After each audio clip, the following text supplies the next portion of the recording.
Ok, então, aula de hoje, aplicações das leis de Newton. Então, na prática, pessoal, é aplicar tudo aquilo que a gente viu sobre primeira, segunda e terceira lei de Newton, tá? Então, é fazer meramente as aplicações daquilo que a gente viu até então. Então, bora lá. Tá a programação, inclusive, do capítulo, tá? Então, lá no capítulo, nesse subtópico lá, você vai encontrar plano inclinado, sistema de blocos, dinâmica do elevador e polias, tá? Então, a aula de hoje foca nesses 4 assuntos aí. A sequência da aula não está necessariamente nessa ordem, tá? Mas a gente vai começar com o plano inclinado, tá certo? Então, pessoal, é muito importante aquilo que eu falei. São assuntos assim não muito triviais de entender, tá? Então, se tiver dúvida, pergunta, abra o microfone aí, tá? E é, vamos em frente porque vai dar certo. Então, bora lá. Bem, então começando com o plano inclinado, eu vou trabalhar duas situações aqui com vocês, tá? Vou trabalhar uma situação estática e uma situação dinâmica, tá?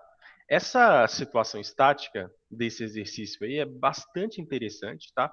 Um problema que é aparentemente difícil, mas o que eu vou demonstrar aqui você vai poder utilizar em qualquer outra ocasião com o mesmo contexto, tá? Então, é um problema, é um exercício que diz o seguinte, olha, sobre um plano inclinado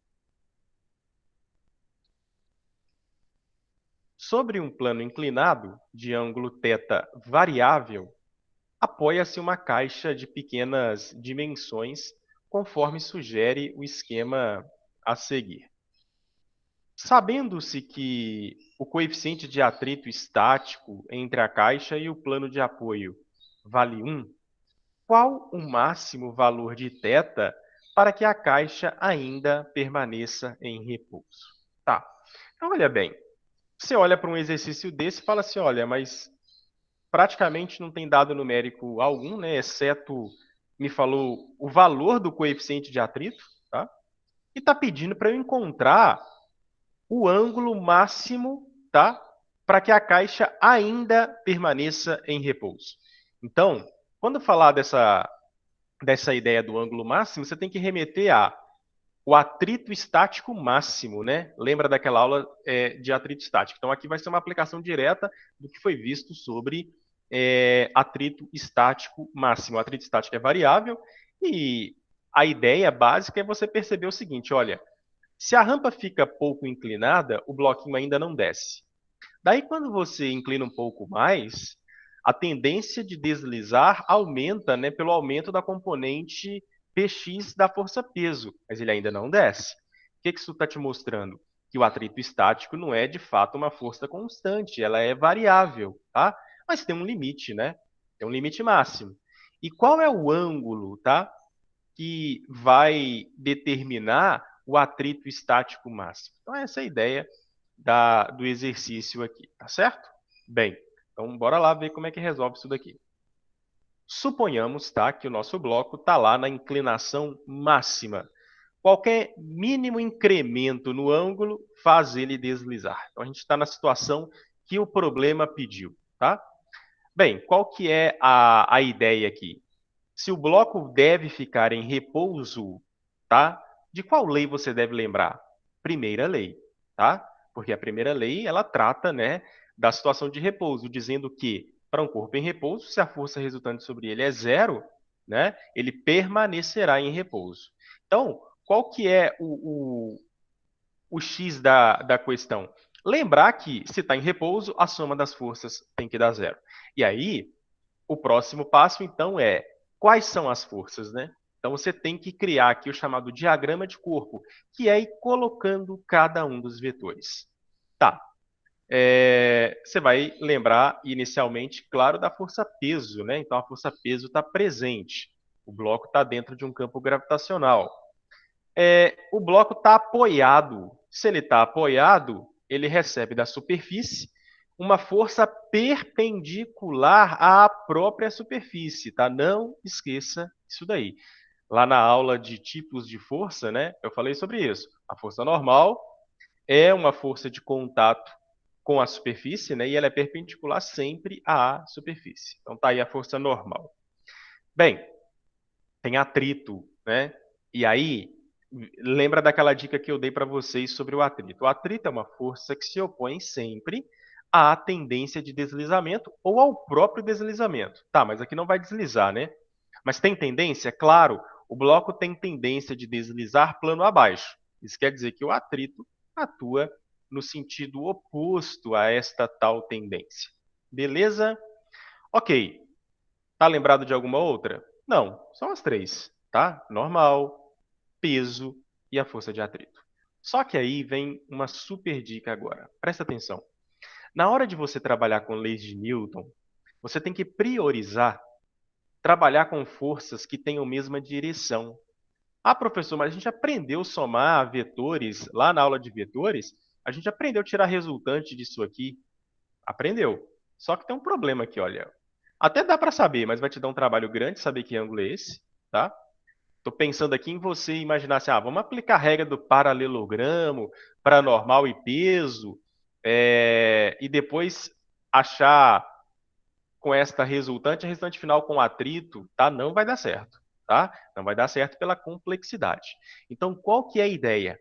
Trabalhar com forças que tenham a mesma direção e preferencialmente, que sejam ortogonais entre si.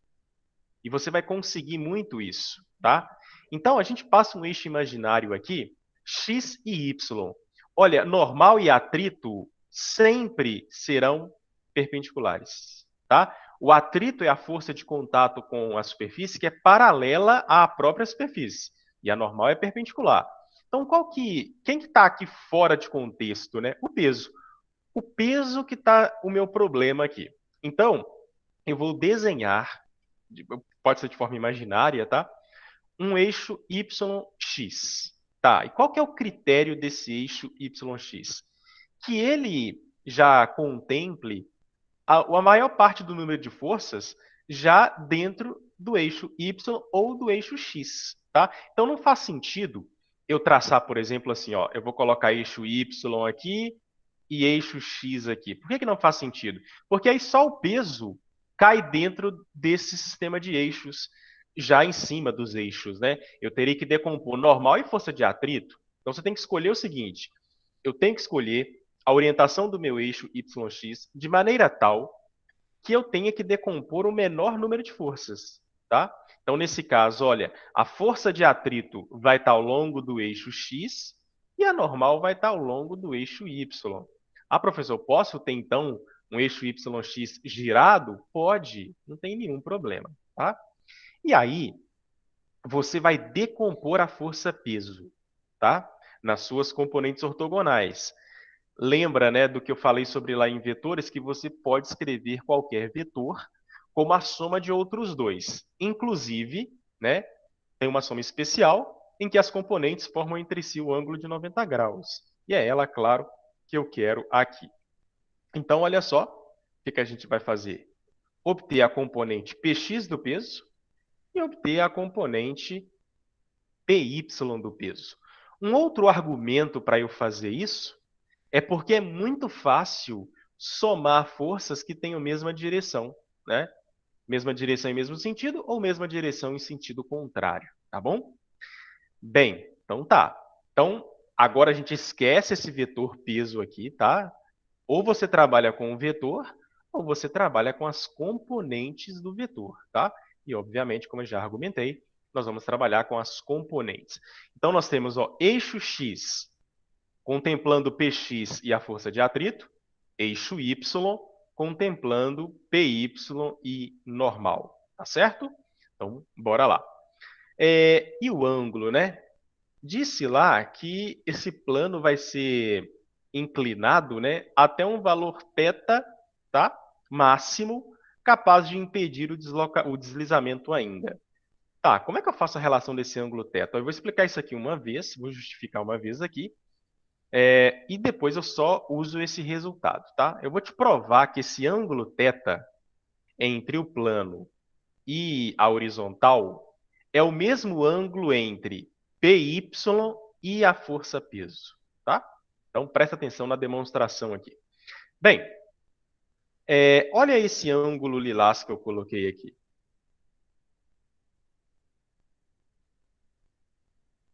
Veja que esse ângulo lilás, que eu vou chamar de beta, tá? Esses dois ângulos, eles são complementares. Olha só por quê? Porque o peso tem orientação vertical. Logo, esse ângulo aqui é 90 graus, ó, tá? O ângulo que o peso faz com a horizontal. Então, se esse ângulo é 90, beta e teta são complementares. Isto é, beta mais teta dá 90 graus, tá? Mas olha, pelo teorema de Thales, se aqui é beta, aqui tem que ser beta também, né? O ângulo entre essa linha vertical e esta linha ao longo do plano. Então, se aqui é o plano e isso aqui é paralelo ao plano, logo aqui também é o ângulo beta. Certo, pessoal? Quando não entender, é só falar, hein? Então, esses dois ângulos aqui são iguais, são congruentes. Tá. Bem, mas veja só, olha o ângulo que está aqui. Que ângulo é esse? Tá? Que ângulo é esse aqui? Esse ângulo é o complementar de beta, né? Por quê? Qual que é o ângulo entre a direção de PY com a direção de PX? 90. Bem, se aqui é o complementar de beta, e eu já falei que beta e teta são complementares, logo aqui é teta. Tá certo? Professor, vai ser sempre assim no plano inclinado? Vai, tá? Vai ser sempre assim. O ângulo do plano inclinado é o ângulo entre a componente PY e a componente PX. Tá certo? Beleza. Agora você pode começar o problema pensando da seguinte maneira. Está em equilíbrio? Está. Se está em equilíbrio, obviamente, vai estar em equilíbrio ao longo do eixo Y, ou seja, não tem força resultante ao longo do eixo Y. Tá, a força resultante é zero. Por quê? Porque a normal é igual à componente PY, tá? Essas duas forças são de ação e reação, galera? Não, né? Normal tem natureza de contato. Peso remete à interação gravitacional, tá? Então isso aqui não é um par ação e reação de modo algum, certo? Bem, mas elas são iguais. Professor, por quê? Porque está em equilíbrio, é só por isso, tá? Se elas não fossem iguais, o bloco ou tinha que estar voando do plano ou afundando nele. E não acontece nenhuma das duas coisas, tá? Beleza, normal é igual a PY. Mas quem é PY? Vamos lá. Agora, usando a trigonometria.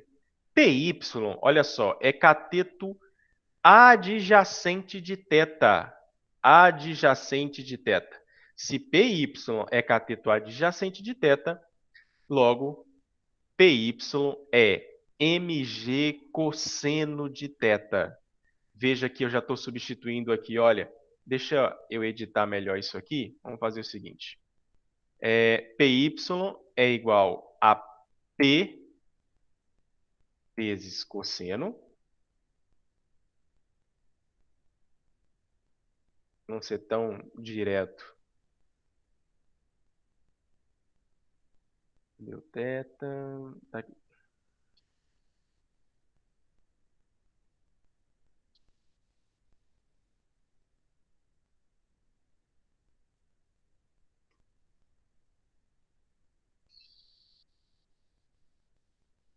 Isso. Então, olha só. Se não lembrou disso aqui, galera, dá uma olhadinha lá na aula de vetores, aula 3 ou 4, tá? Aquela aula 3 ou 4 de vetores, lá no Classroom ainda. Então, olha, PY é a componente adjacente. Se é componente adjacente, é com o cosseno. Ah, professor, eu sempre decorei que Y é seno e X é cosseno. Então, esquece isso aí, deleta isso da sua mente, tá? Você tem que olhar o ângulo que você está analisando. Então, em relação a θ, lembrando que esse triângulo aqui, olha, ele é retângulo, né? PY, P, e quem está aqui? Quem está aqui, ó? PX, né? A componente que está aqui é PX. Então, PY é cateto adjacente de θ. PX vai ser cateto oposto de θ. Então, logo, o PY tem que ser escrito como P cosseno. Como P é mg, Então, a minha normal, eu estou te mostrando como é que você calcula a normal. Olha, a normal dá mg cosseno. Ótimo. Beleza. Agora vai para o eixo x, tá? Essa é a estratégia. Quando você decompõe forças, você tem que primeiro resolver num eixo para depois ir para o outro eixo. Agora a gente vai para x. Está em equilíbrio também? Tá. Então, olha só. Força resultante em x também dá zero. Tá, e quais são as forças que se equilibram aqui? A força de atrito, ela vai cancelar o efeito dinâmico de Px. Se o bloco nem acelera plano acima nem plano abaixo, é porque elas são iguais em módulo, né?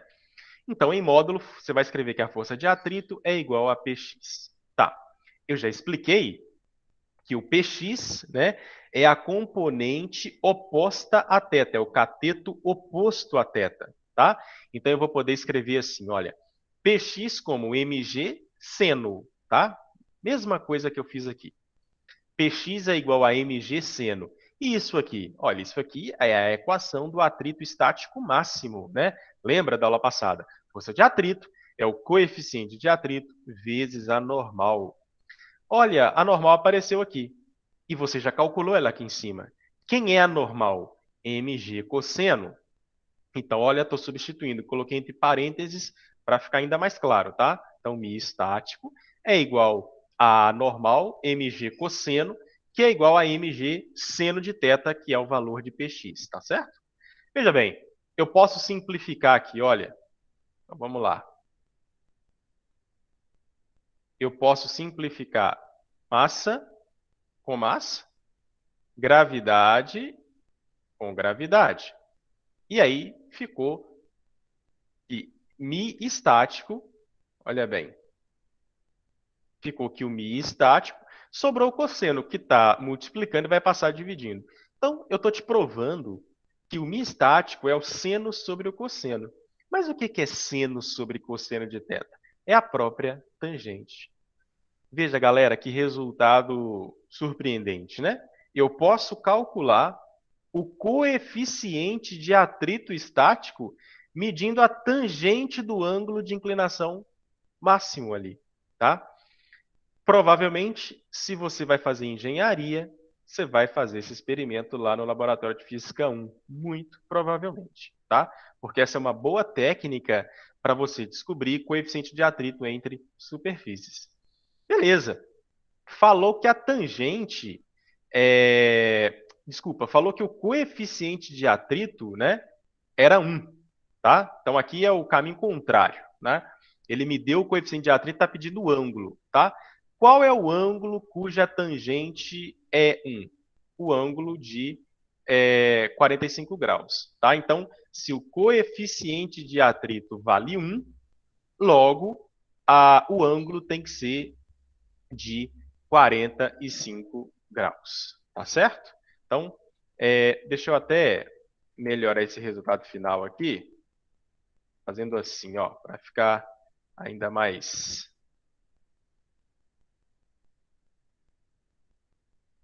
claro. Então, deu que, aqui eu vou colocar θ ainda. Então, deu que o μ estático é igual a tangente de θ, esse resultado, mas o μ vale 1. Então, aí você se pergunta, né? Qual é o ângulo cuja tangente vale 1? E daí, a gente responde da seguinte forma, olha. Θ, o ângulo cuja tangente é 1, vou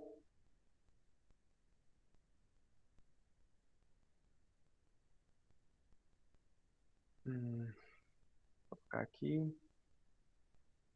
Então, deu que θ é igual a 45 graus. Certo? Então, assim, não é muito simples o exercício, né? Claro, dá muito trabalho até aprender tudo isso. Mas isso aqui, pessoal, é igual academia, tá? Tem que fazer todo dia, tem que ir treinando com frequência que uma hora vai, tá? Então dá trabalho? Dá, né? Dá trabalho, tá? Agora, esse resultado aqui, ele é geral, tá certo? Você vai poder usar em qualquer outra ocasião. Inclusive, deixa eu frisar qual que é o resultado geral aqui. Ó. Esse resultado aqui, daqui para frente, você vai usá-lo, você vai ficar demonstrando isso, né? Então, apareceu num exercício lá para você, aí você vai lembrar, o coeficiente de atrito na condição estática, né, do plano aqui, que impede o bloco de deslizar, o coeficiente é a própria tangente do ângulo. Tá certo? Beleza? Ficou alguma dúvida aqui? Deixa eu olhar o chat.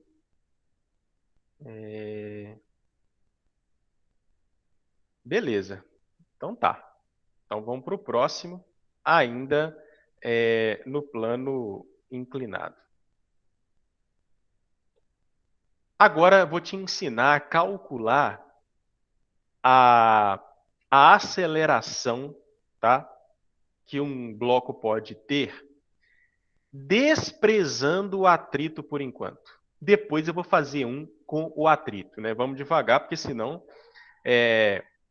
vai embolar demais. Então eu estou supondo o seguinte, olha, eu vou botar um bloco numa situação que não tem atrito, tá? Então, bem, se não tem atrito, comparado ao que eu falei anteriormente, só tem duas forças, né? Sobra a normal, sobra o peso. E não tem mais nada, né? Não tem força elástica, força de resistência do ar vai ser desprezada, tá?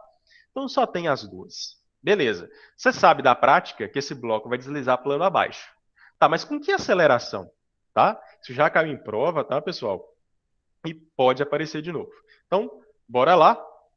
Lembrando, qual que é a primeira coisa que eu tenho que fazer? Decomposição das forças, tá?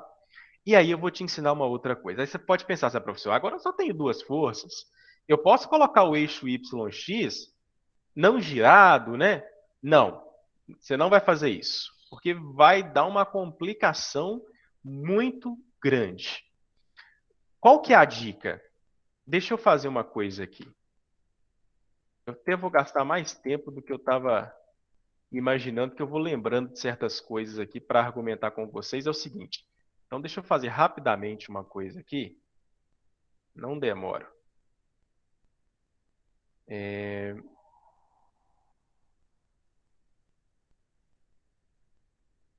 Para você entender por que que tem que ser assim, tá? É só para não ficar aquela coisa de, eu decorei que é assim, mas não tem ideia por que que é assim. Você vai ter ideia agora. Então tá. Olha, a proposta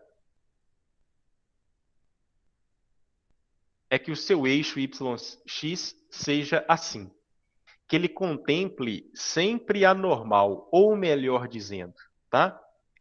É interessante que o seu eixo YX no plano inclinado seja assim, para que o eixo X seja paralelo ao plano. Ah, professor, mas e se não fosse? Qual que seria o grande problema? Então deixa eu te mostrar qual que seria o grande problema se você não seguisse essa orientação.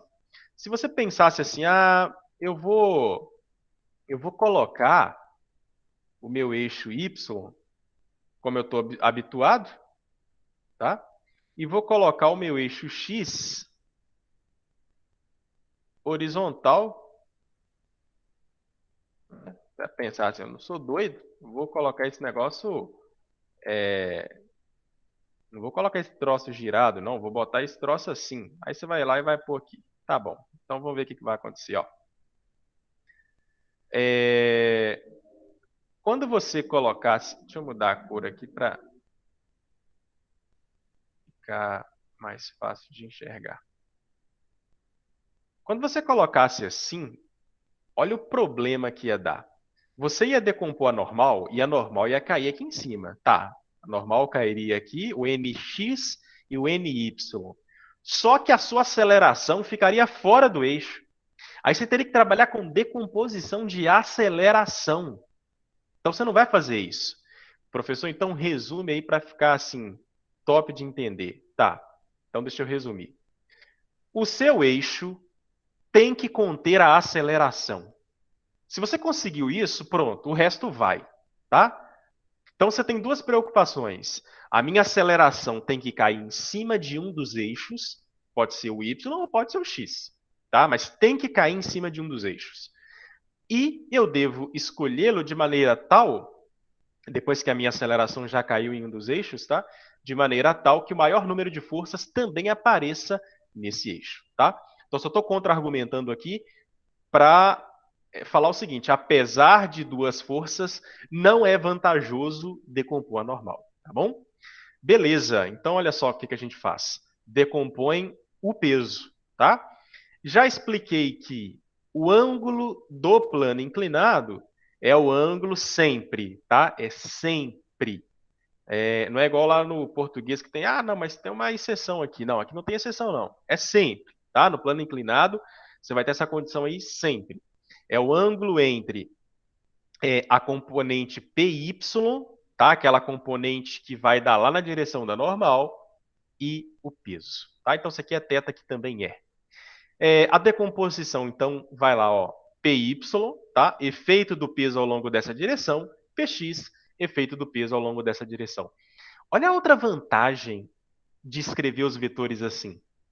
Você consegue enxergar quem é responsável pela aceleração do bloco plano abaixo. Olha aqui, quem é a componente responsável por acelerar o bloco plano abaixo? É o PX, tá? Já que normal e PY se cancelam, né? O bloco não acelera nessa direção. Então, lembrando que na hora que você decompõe, você esquece o vetor, tá? Que foi decomposto, e você passa a trabalhar com as componentes. Lembrando, como não tem aceleração ao longo de y, normal e peso se cancelam, olha só, ficou fácil, né? Sobrou só o px. Lembrando, ó, a aceleração caindo em cima, né, dos eixos coordenados que eu escolhi, tá bom? Bem, quem é px? Lembra, px é cateto oposto a θ.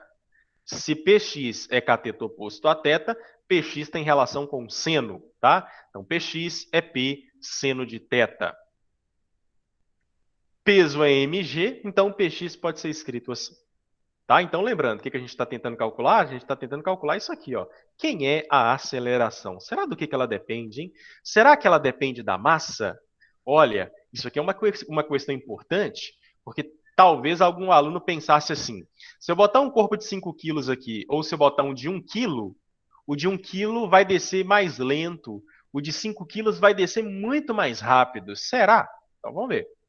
Quem é o PY, tá? O PY é P cosseno, porque o PY, né, é a componente adjacente a θ. Então, você escreve PY é P cosseno, mas peso é mg. Então, olha, componente Px, mg seno, componente Py, mg cosseno. Tá.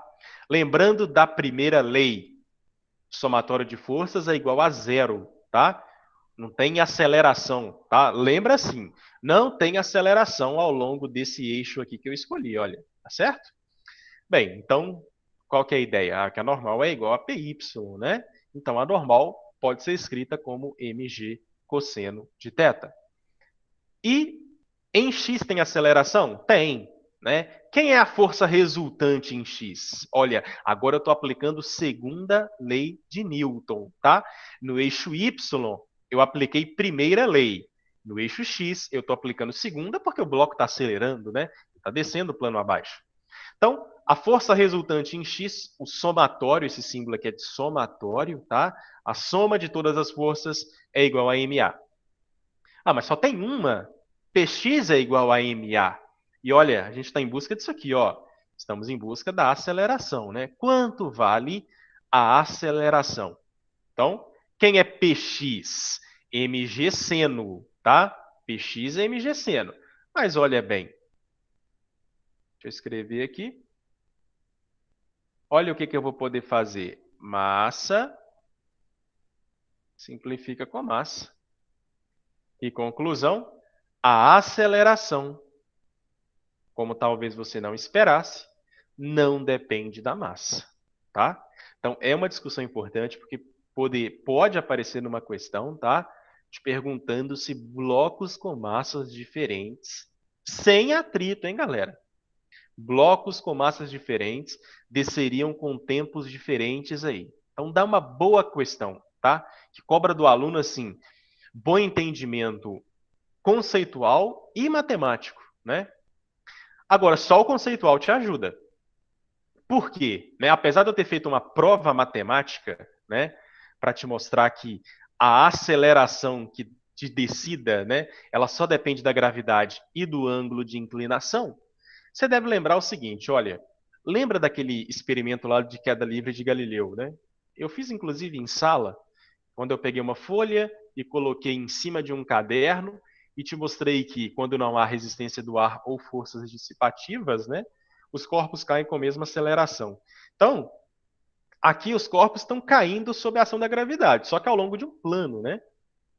E aí tem um incremento a mais que é depender do ângulo, mas continua dependendo da gravidade, tá? Então, não depende da massa. Se você não sabia disso, então tá aí uma boa discussão, não só de uma questão matemática, eu não estou fazendo só matemática aqui com vocês, mas é justamente para discutir um resultado não muito trivial, que é a não dependência da massa para a aceleração de um corpo descendo plano abaixo.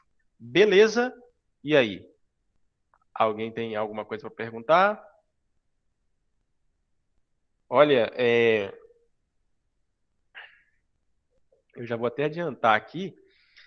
Eu preparei mais coisas do que o tempo vai permitir. Eu achei que ia dar para ver aqueles 4 tópicos ali, mas a discussão rendeu bastante, né, nessas duas primeiras questões. O problema da gente que é professor é o seguinte: a gente acha que, como a gente já entende, aí. Ah, não, isso aqui com. Eu fiz um planejamento aqui de cada slide desse dá 5 minutos, né? É óbvio que não vai dar só isso para fazer as devidas explicações. Então, acho que não vai dar para ver todos aqueles tópicos, mas sem problemas, tá? É, de um jeito ou de outro, na semana que vem a gente encerra a lei de Newton, tá? Se eu não conseguir fazer tudo ao vivo, aí eu vou fazer um pedacinho gravado, mas aí vai ser um pedaço pequeno, tá bom? Então, bora lá. Seguindo em frente. Agora, polias. Bem, qual que é o contexto, né, das polias? Então tá aqui o contexto, olha. Você tem duas aplicações básicas.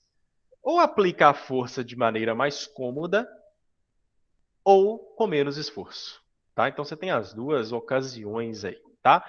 Então aqui, já de início, é tentar entender qual é o tipo de polia, né, que me permite só aplicar a força de maneira mais cômoda e qual é aquela polia que, além de permitir, né, uma aplicação mais cômoda da força, também vai me permitir minimizar o esforço para sustentar um peso, por exemplo, tá? Ok, então vamos lá, começando com a polia fixa. Qual que é a ideia da polia fixa, né? O próprio nome já está dizendo, olha, ela não é móvel, o centro de massa dela não move nem para a direita, nem para a esquerda, nem para cima, nem para baixo, tá? Ok, o que eu quero discutir aqui é o seguinte, alguém vai aplicar uma força nesta extremidade aqui, tá? E eu quero saber o seguinte, que relação essa força tem com o peso que eu estou sustentando, tá? E aí, galera, lembrar de uma coisa muito especial que é aplicada no ensino médio. No ensino médio, você não vai tratar, né, de outra ocasião que não seja esta que está na caixinha verde. Você só vai trabalhar com fios ideais no ensino médio, tá? Ou seja, fios com massa desprezível.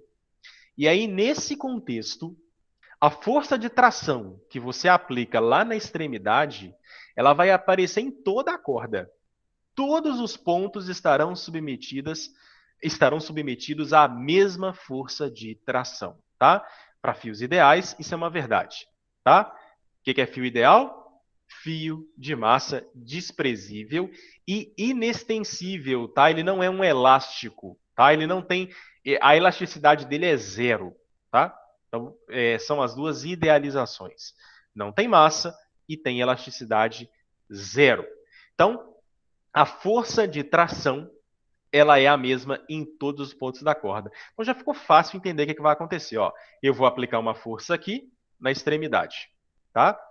Essa esfera ela tem um peso. tá? Só que essa força que eu aplico, olha, aplicando o que eu acabei de falar, ela vai aparecendo em toda a corda, né? Até chegar aqui. Cada ponto da corda está submetida à força F que eu estou aplicando, que é uma força de tração, tá certo?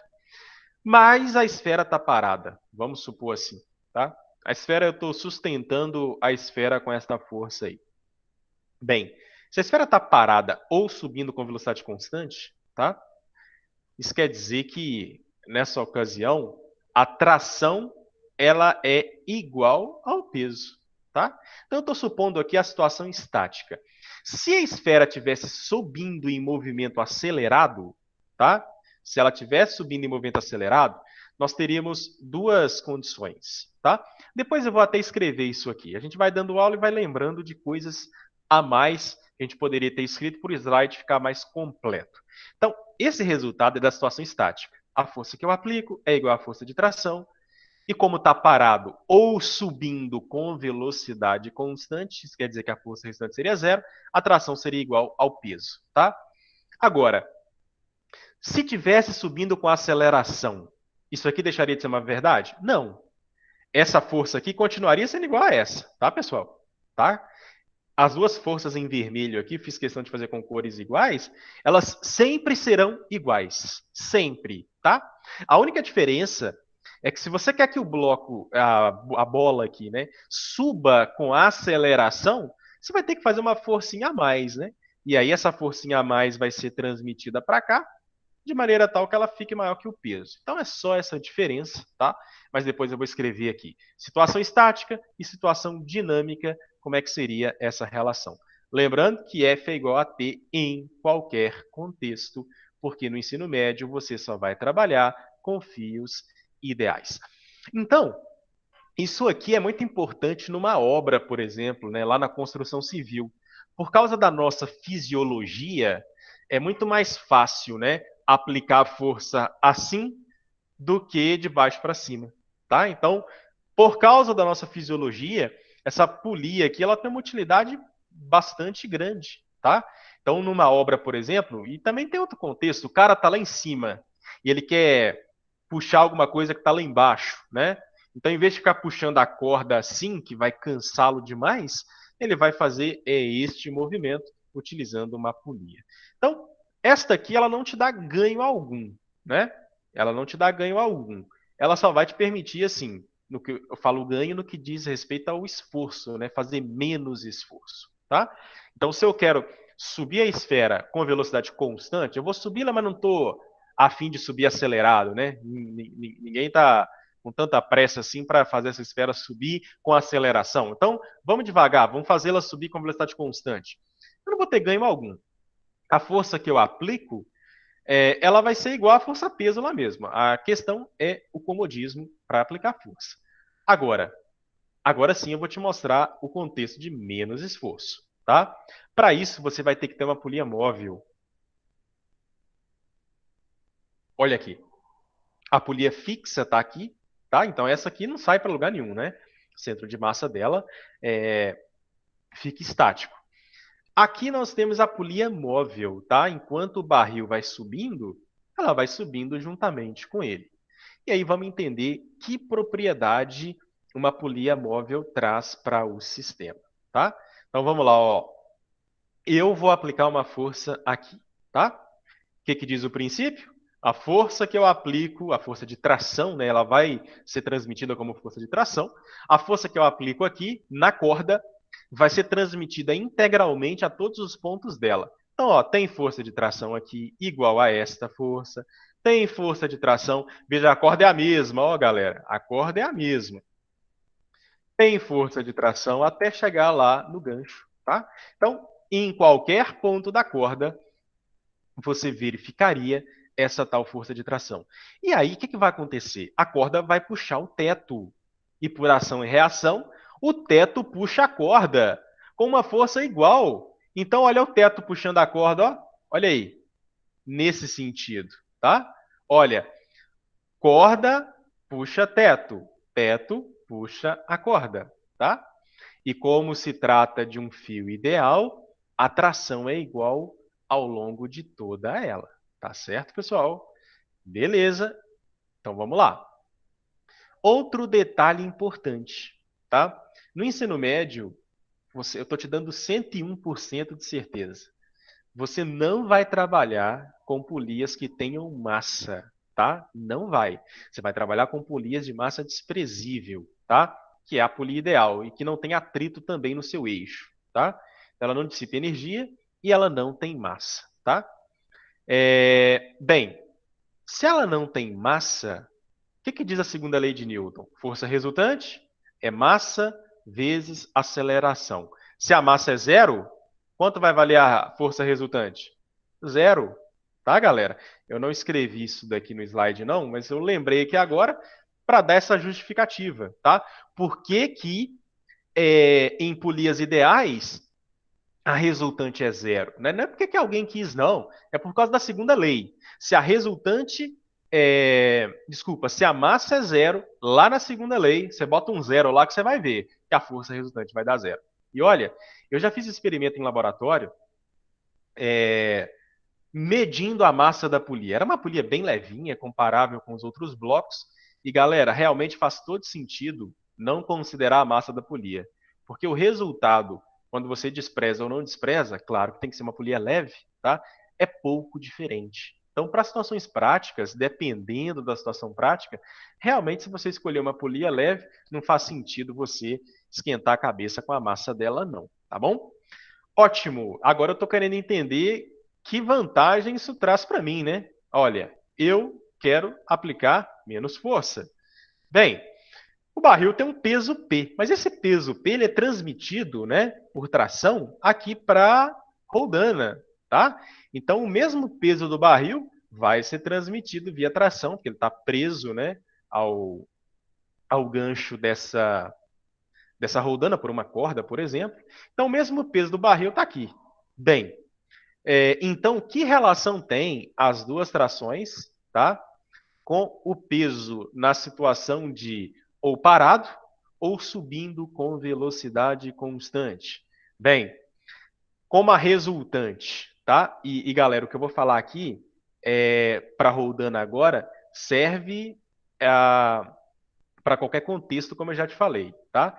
Então, veja bem, se a resultante sobre a Roldana é zero, independentemente se ela está aí subindo com velocidade constante ou se ela está em repouso, né? Se a resultante é zero, essa tração mais esta tração tem que anular quem? Tem que anular o peso, tá? Então, essas duas trações cancelam a força-peso. Professor, mas se estivesse subindo com a aceleração, mesmo assim isso seria uma verdade, tá? Eu já, como eu disse, já trabalhei com física experimental e eu dava essa aula e mostrava para os alunos, tá? Que para uma polia muito leve, praticamente você tem esse resultado, tá? Mesmo subindo com aceleração, isso aqui vai poder ser aplicado, galera, tá? Então, 2t é igual a peso. Porque, olha, deixa eu gastar um pouquinho de tempo aqui. Vamos fazer o seguinte. Se fosse aceleração, como é que você tinha que escrever na prática? Força resultante. Quem é para cima? 2t. Ficaria assim, ó. 2t menos p igual a m vezes a. Olha aí, ficaria assim, tá? Só para você entender o que eu estou falando aqui. Ah, tá subindo, o exercício está complicando, falou que tá subindo com aceleração. Deixa eu falar. Ó, 2t menos p, ó, força resultante para cima menos a para baixo, é igual a ma. Mas essa massa é zero. Ah, mas se isso aqui vai zerar, vai chegar naquele resultado que eu te mostrei. Entenderam? Tá? Por que que a resultante é zero se a massa é desprezível? Tá? Então, é disso que eu estou falando aqui. Deixa eu voltar na condição anterior. Então, 2t é igual a p.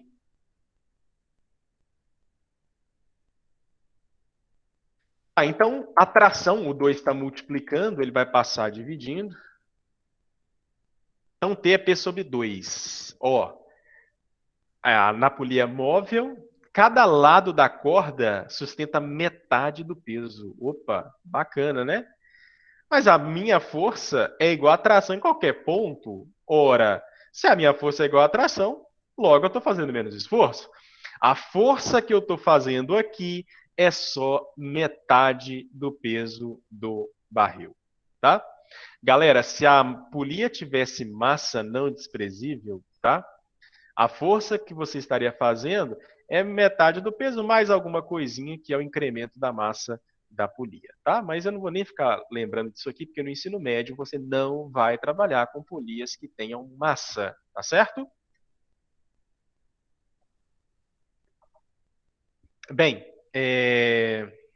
então, é isso que a polia móvel faz. Ela te faz realmente fazer menos esforço para sustentar alguma coisa ou para erguer alguma coisa. Beleza? Entendido essa parte? Bem, e se ficar assim? Nossa, agora complicou? Não, não complicou.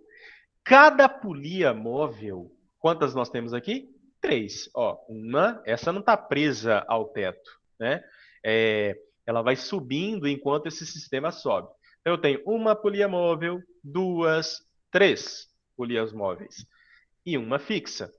E eu estou aplicando uma força desse lado. Quanto de força eu estou exercendo aqui?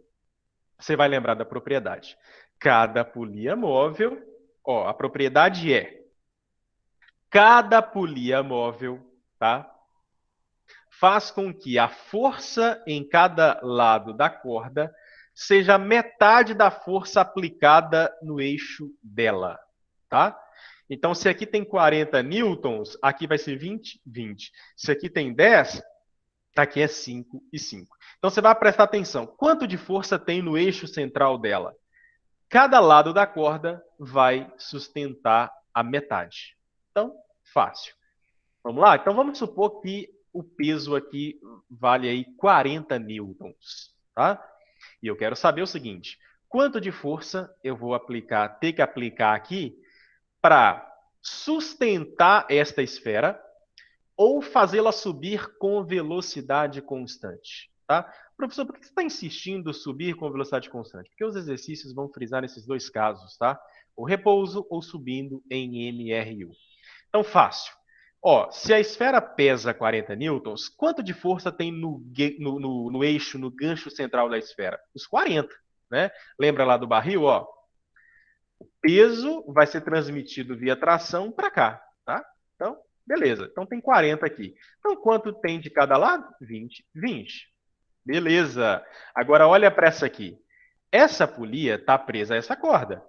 Logo, se tem 20 newtons nessa corda, por ação e reação, tem 20 newtons sendo transferido para o eixo central da esfera. Se tem 20 aqui, quanto tem de cada lado? 10 e 10. Bem, essa terceira está presa a esta corda, que por ação e reação transfere 10 newtons de aplicação de força para cá. Se tem 10 newtons aqui, quanto tem de cada lado? 5. 5. Opa, chegou 5 newtons nessa corda. Ah, mas esse é o pedacinho que eu estou segurando, né? Então, lembra que a polia fixa, ela não divide a força. A força fica a mesma ao longo dela. Logo, galera, se tem 5 newtons aqui, presta atenção, né? Presta atenção. Esta corda que você segura, olha ela aqui, ó. Olha ela aqui. Só vai poder aparecer na corda o mesmo valor de força. Veja, isso é válido para todas, ó. 20, 20, 20, 20, 20, 20, 20 em toda ela. Aqui 10, 10, 10, 10, 10, não são cordas ideais? 5, 5, 5, 5. Então você está aplicando 5. Olha bem, para sustentar 40, você só faz 5 newtons de força. Uma coisa importante a ser discutida aqui é o seguinte: lá no teto tem 45 newtons, então o teto tem que estar bem firme ali para aguentar. E aí deixa eu te dar uma dica fácil aqui para você saber quanto fica no teto. Bem, olha, tem 4 ganchos presos ao teto. Esse gancho está aguentando 20. Esse gancho está aguentando 10, 30. Esse gancho está aguentando 5, 35. Esse gancho ele está sustentando dois lados da corda, porque essa polia aqui tem 5 newtons de cada lado. Ah, professor, aqui também. É, mas aqui só tem um gancho, né? Esse gancho aqui ele é como se ele equivalesse a 2 do de cá. Então, você tem 5 newtons desse lado e 5 newtons aqui, é 35, lembrando, ó, 20, 10, 5, 35. Mais 10 daqui, 45. Professor, mas não tem um jeito mais fácil, não? Claro que tem. O jeito mais fácil é assim. O que é que vai ficar no teto? As forças externas ao sistema. Quais são elas? O peso e a força que você aplica. Olha aqui, 40 mais 5 dá os 45, tá? Então, não tem problema em você descobrir quanto tem no teto, tá? O teto é o peso, já que as polias não têm peso, né? É só o peso da esfera mais a força que você faz. Galera, até aqui como é que tá? Nossa, já é 9h24, hein? Deu para metade do que eu achei que ia dar. Mas ainda falta um slide. Espera aí, eu só estou perguntando se alguém quer perguntar alguma coisa até aqui. Tudo bem? Senhor, Oi. abaixa o chat para poder ver as coisas que a gente já escreveu. O senhor não vai Ih, conseguir ver rapaz, nada se o senhor não baixar o chat. é verdade, hein? Eu já Deixa disse eu o ver aqui. que eu tinha perguntado. Você acabou de explicar literalmente. Tá. Então tá. Beleza, então tá. Vamos lá para o último. Bem, nada de graça. É o título desse slide. Você viu que você pode pensar assim, nossa, mas então é vantajoso demais, vou meter polia móvel para fazer esforço mínimo, né, para erguer as coisas, Será que isso violaria o princípio de conservação da energia, né? Pode parecer uma coisa meio estranha, né? Eu estou fazendo menos esforço, então será que a energia se conserva num sistema como esse? Diz Lavoisier que na natureza nada se perde, nada se cria, tudo se transforma, né? Que é uma maneira de dizer que a energia se conserva e ela vai se conservar aqui também. Você vai ver que não tem nenhum paradoxo no caso aqui. Vamos lá. Primeiro caso. A minha polia é fixa. Olha, se a sua polia é fixa e você, olha, eu vou colocar 4 figuras aqui. Nas 4 nós vamos erguer 10 newtons de peso, tá? Por uma altura de 10 centímetros. Então, os pedreiros, eles têm opções. Usar uma polia fixa. E se ele usar a polia fixa, ele vai ter que fazer 10 newtons lá na outra ponta, para pelo menos subir com velocidade constante. Essa é a condição mínima, tá? E é por isso que eu estou insistindo nela, porque os exercícios, eles trabalham muito nessa condição. Ó, qual que é a força mínima para fazer subir? A força mínima para fazer subir é o 100 newtons de força, tá? Bem, e como é uma corda só, é lógico, né? Se o bloco sobe 10 newtons, quanto tem que vazar de corda do lado de cá? Os 10, desculpa. Como o bloco sobe uma altura de 10 centímetros, né? Quanto tem que ter de corda andando do lado de cá? Os mesmos 10, né? Então tem que ter um deslocamento de corda referente aos mesmos 10 centímetros. É matéria da nossa aula quando voltar do recesso, trabalho e energia, né? Mas todo mundo tem uma noção aí de que o trabalho está vinculado à força que você faz e ao deslocamento, né? Beleza. E no teto, olha, esse sistema aqui provocaria no teto uma força de 200 newtons. Por quê? Porque a força no teto é a força que você faz mais a força do que você está tentando erguer, né? Bem, vamos lá para o segundo caso. Opa, surgiu uma polia móvel, né? Um pouquinho diferente daquele outro desenho, mas ela tem a mesma propriedade, tá? Então, vamos lá? Olha aqui. O mesmo bloco subindo a mesma altura, tá? E presta atenção. Vamos supor que ele está ou em repouso ou subindo com velocidade constante. Então, soma das forças é zero, né? Como eu já mostrei lá. Então você tem uma tração nessa corda apontada para cima, outra tração aqui apontada para cima, sustentando o peso. Ora, se o peso é 100, tem que ter metade, metade. Então em cada corda tem quanto? 50.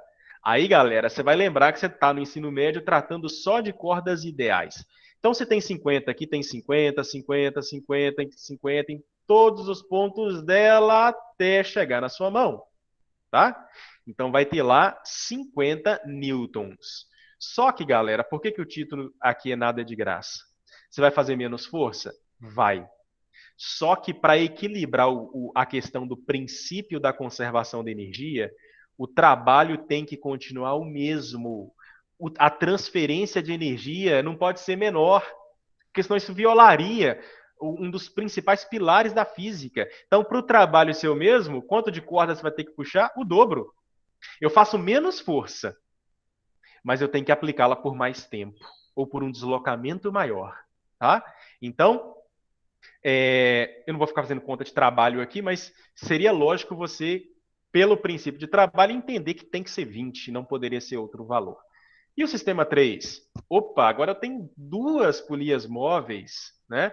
E o princípio continua o mesmo, tá? Veja bem, a polia móvel presa ao bloco tem quantas cordas? Uma, duas e três. Essa central aqui também. Então, esta força peso, ó, o peso do bloco 100 newtons apontando vertical para baixo, é sustentado por três trações. Então, quanto vale cada uma? Dá uma dízima, né? 33 mais um terço aí, 33,33333 foi colocado aqui como a forma fracionária. Tá, mas no ensino médio, a corda é ideal. Então, se é esse valor aqui em cada pedaço, é isso que você vai ter que fazer lá na outra ponta. Só que como você está fazendo, né, uma força 3 vezes menor do que a primeira situação, pelo princípio de conservação de energia, você vai ter que deslocar 3 vezes mais de corda. Tá certo? E por fim, um sistema como esse, tá, galera? Vai cair lá no Enem e só o aluno que assistiu essa aula de hoje vai conseguir resolver, né? Porque quando o cara olha para um exercício desse, o cara já deixa, né? Ah, esse aqui é aquele deixa por último, né? Deixa por último porque eu não vou mexer com isso agora, mas não é o seu caso, né?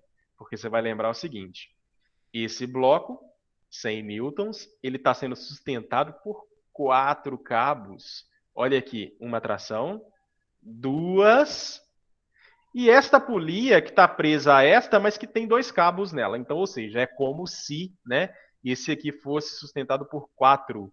Então, quanto dá 100 dividido por 4? 25 newtons em cada pedaço de corda. Mas você vai notar que a corda é a mesma. Olha, começa aqui, passa pela polia, passa pela outra, e você vai fazer só 25 newtons. Só qual que é o contrabalanço energético disso aí? Você vai ter que deslocar por 40 centímetros a corda. Beleza? Lembrando daquele exercíciozinho lá do teto, né? Aqui eu já expliquei porque que é 200. Olha aqui porque que aqui é 150. É o que você faz mais o peso. É o que você faz mais o peso. O que você faz mais o peso. Beleza, galera? Bem, a aula seguinte seria elevadores, aquele velho probleminha dos elevadores, mas não tem tempo mais, tá? Eu preparei coisa além da conta, achei que o mundo é uma mentira. Por que, Lucas, que o mundo é uma mentira?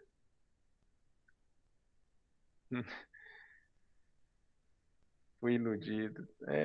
A física costuma, por exemplo, lá na aula de ótica, você vai aprender que não existe um arco-íris só, né?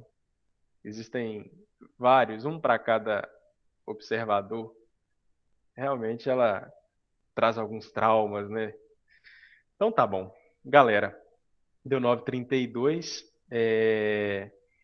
Então é isso. Olha, o compromisso é fechar a lei de Newton até semana que vem. Se eu não conseguir fazer tudo online, tá? Vou fazer uma aula gravada, mas vocês vão sair de férias com toda a cinemática pronta, vetores e leis de Newton, tá certo? Então é isso aí. Até a nossa próxima aula.